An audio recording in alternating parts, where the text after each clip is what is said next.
आज ब्लॉगची सुरुवात म्हणजे खरबूज विकायला जाण्यापासून झाली भो. तर नमस्कार मित्रांनो, मी तुमच्या सर्वांचा लाडका हर्षद चव्हाण. तर तुमच्या भाऊनी कॅरेट वगैरे भरून घेतली आपली जुन्या गाडीवर निघाला उसाटाण्याला जाण्यासाठी. तर जयशंकर मित्रांनो, मस्तपैकी दुकान वगैरे लावून दिलं, मस्त कॅरेटवर बसून घेतलं भो. आणि हा स्पॉट कोणता आहे तो कमेंट मध्ये नक्की सांगा. आपलं खरबूज विकायचं थोडंच राहिलं होतं, तेवढ्यात आपला मित्र पियुष आयरे भेटला आणि तो काय म्हणतो ते बघा. काय भाव द्या?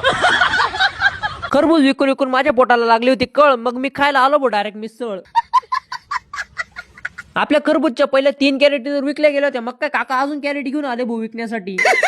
पैसा ही पैसा हो गया. आपलं खरबूज वगैरे तर विकलं गेलं, मग काय काका पुढे आपली ब्लॅक ब्युटी घेऊन जात होती. हर्षद चव्हाण आपल्या जुन्या गाडीवर जात होता भाऊ एकदम रुबाबात. घरी आल्यावर बघितलं तर भाऊला नव्हतं काही काम, म्हणून भाऊने तोडून टाकला डायरेक्ट बदाम.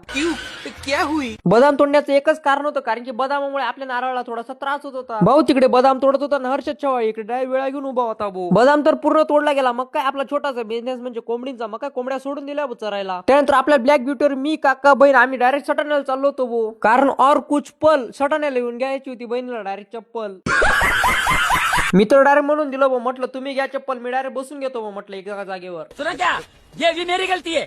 नहीं भाई मेरी गलती है. नहीं मेरी गलती है. चप्पल वगैरे तर घेऊन घेतले आणि निघालो आपल्या ब्लॅक ब्युटीकडे. आणि असे नवनवीन ब्लॉग बघून असण्यासाठी हर्षद चव्हाण याला फॉलो, लाईक, शेअर नक्की करा. धन्यवाद.